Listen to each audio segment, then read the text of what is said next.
Welcome back to the Ricky Matthews Show from the Citizens Bank Studio. Listen, I've really enjoyed the conversations I have, and that conversation with Clay Williams from the airport, just terrific. What a great leader he is, and his 3-member commission, they're doing such a great job. So now let's shift gears. I've been really loving this new feature that we're doing weekly. The second half of every Wednesday, we're going to have Singing River Health Talk powered by Singing River Health Systems. I've referred to them as really one of the most important leaders in the community. They have their pulse literally on the community of coastal Mississippi. They've been a great supporter of this show. I have been very much a supporter of them. And, this is going to be a weekly dose of excellent health advice. And as I say, backed by the best. And today is no exception to that rule. I've been enjoying getting to know Christina Metz. She's a nurse practitioner at Singing River, and we'll get into some of her background and what she does today. But she's currently at the Regional Cancer Center for gynecological oncology. So without any further ado, let me bring Christina Metz into the conversation. How you doing, Christina? I'm doing well this morning. Thank you so much for having me on. It's good. And listen, I was thrilled to see, as we chatted a little bit before the show started, you came from Alabama. You're an Alabama person. Well, I am now. Actually, I'm from North Mississippi, around the Columbus area. Yes. And we were up there until my husband and I got married, finished school, and then we actually came down to the Mississippi Gulf Coast, lived in Ocean Springs for about 2.5 years. That's how I got hired on with Singing River, started my nursing journey here. And then we relocated over to Mobile. Well, that's interesting. By the way, the Columbus area, the Golden Triangle, I talk about on this show all the time. It is absolutely booming. Like $11 billion worth of development since 2000. You see it, don't you? Yeah. Oh, yeah. Every time we go home, we do. Absolutely. So when did you decide you wanted to get into medicine as a career? So that's a twofold answer. When I was very young, I was in a pretty life-threatening accident. And I was struck by a vehicle outside my home as a 6-year-old. Columbus Hospital is not prepared, to take care of pediatric trauma. So they were going to ship me out to either Memphis or Birmingham. But because there just happened to be a pediatric nurse who had done some emergency time at Emory in Atlanta, she agreed to take care of me in the ICU there in Columbus. And so that's the only reason we were able to stay there, let me recover from that accident. So I think that really initiated that drive for me to want to be, someone that people could rely on in healthcare and in medicine, and be that person that makes an integral change in somebody's life one day. Then, sorry, go ahead. No, go ahead. I didn't mean to interrupt you. Go ahead. No. So that's what got me into nursing in general. When I was in high school, my grandmother was actually diagnosed with advanced ovarian cancer. So before I even started my nursing career, I got to be on the patient side of that journey from start to finish. And unfortunately, she did pass from her ovarian cancer and complications of it. But it was the most eye-opening experience to see the worst of the worst. And that really, initiated that love of oncology and cancer care. And again, being there for people in one of the most dire times of their lives and being able to be a light in that time. What's interesting about looking at your career is, while that may be where you ended up, which is where you are today, your path has been kind of a diversified path. Yes. Yeah. Tell us a little bit more about that. Yeah. So starting off as a new grad nurse, I think most of us typically end up on, what you would consider med surg. So that's taking care of your general hospital admissions from the medical side, where patients come in with, pneumonia or a gallbladder that's inflamed. They're having to go to surgery, even to the surgical side. So people who have fallen and they need a hip replacement, we have to take care of them before and after that surgical procedure. So I was interestingly lucky enough to just get the surgical side of that, starting out as a brand new nurse. And at Starkville's Hospital, OCH, we took care of every surgical procedure, everything from a sinus surgery to a new hip to cholecystectomy where we took out a hot gallbladder. And that being in a rural healthcare system really made me feel like a competent nurse. There were a lot of night shifts where we didn't have necessarily all the resources that we needed, and we had to figure out maybe a more creative way to help take care of the patient, maintain their health, make sure that they were safe, they were fine, they were well taken care of until we could get day shift on board and get those resources available to them. And then that helped me transition down here. I stayed on a post-operative floor down here at the Pascagoula Hospital when I first moved down to Ocean Springs. And, I got to the point where I said, okay, I'm feeling pretty good in my surgical role. I'd like to do something I'm more interested in, and it was either women's health and going to the mother baby floor, taking care of new moms, or I wanted to go into oncology. And so a nurse position opened up for our hematology group, and I got hired on with one of our hematology oncologists for about 4 months until we were able to recruit Dr. Finan over from Mobile, and he opened up a gynecologic oncology practice, which gave me the best of both worlds. And I get to take care of all my ladies, but I also get to take care of them in their cancer journey too. And it's a phenomenal position to be in. It's such a great path. Out of high school, I went to the University of Alabama in Birmingham to paramedic school, and my goal was to be an emergency room physician.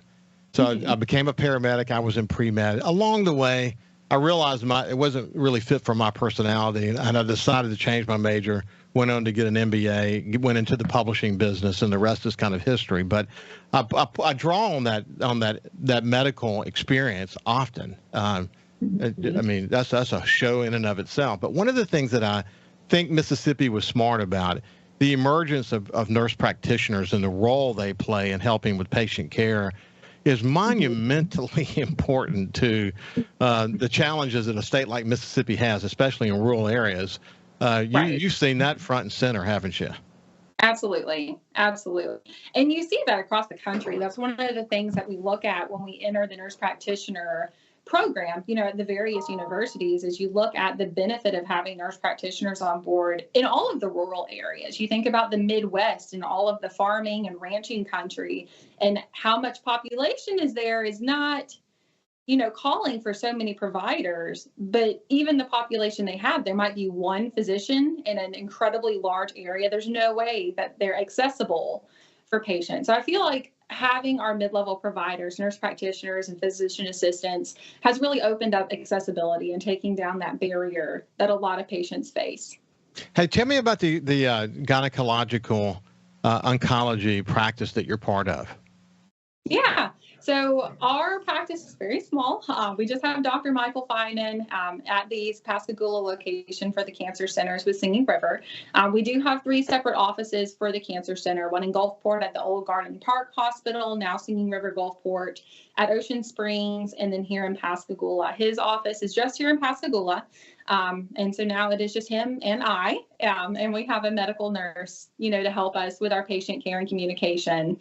And he, of course, gets all of our GYN oncology referrals. So all of our patients who are seeing their gynecologists and get an abnormal pap smear or an abnormal endometrial biopsy, and they have a diagnosis of cancer, at that point, they come to us. Or if they just have a very complicated case, because the wonderful, background about GYN oncologists is that they're not only oncologists in the medical sense, they're also surgeons. And because cancer is such a complicated process, it becomes, ingrained in all the tissues in the pelvis. You have to be really creative as a surgeon to dissect those areas and make sure that you're maintaining patient safety or not causing more harm than good during those procedures.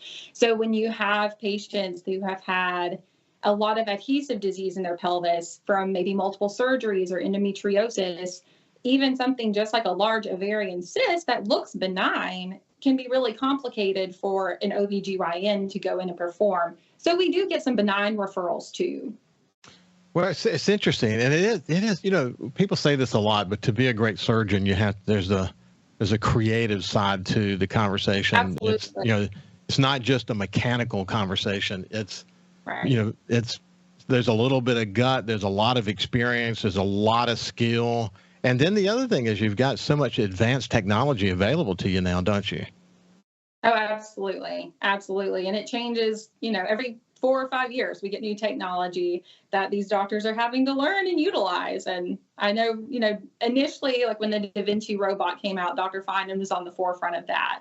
And so he embraces technology, he embraces change. We want to do whatever we have to do for the best of our patients. Yeah, it's been kind of terrific from my learning, understanding in my conversations with hospital administrators like at Singing River Health System.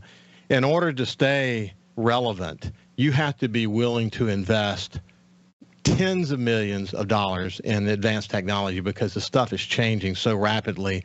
And that's one of the things that sets Singing River aside, this focus on that. Hey, when we come back on the other side, what we want to talk to Christina Metz about is what she's learning about how women can be proactive about their situations so they can not be in a situation when you're visiting her office. We'll see you after this.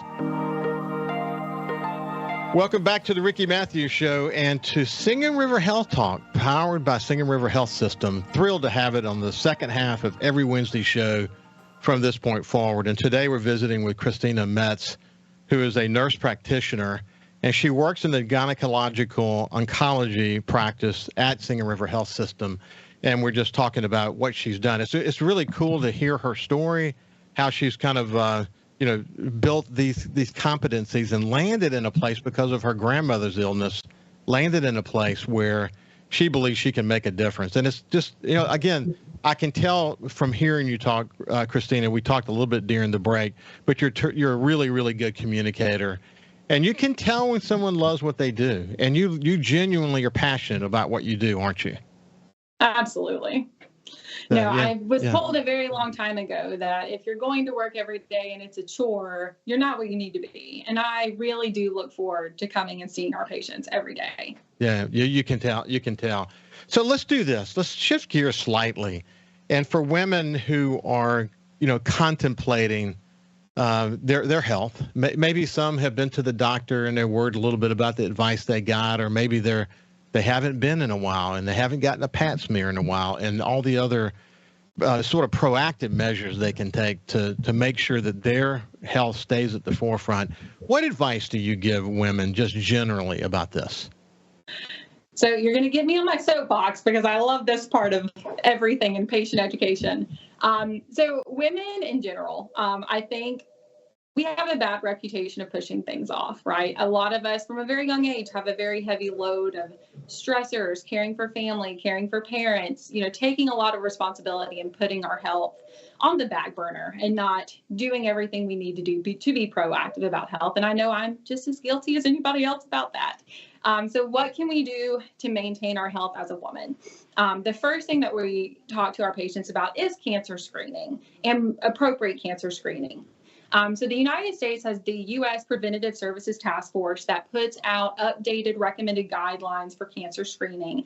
For women in particular, that includes your pap smears, starting at the age of 21, at least every 3 years. Now, I do know some OBGYN providers do it a little more often than every 3 years. And as long as they're able to get insurance coverage, that's perfectly fine. I'm not going to complain about better screening or, closer follow-up. But at least every 3 years, starting at the age of 30, they also include a reflex HPV test.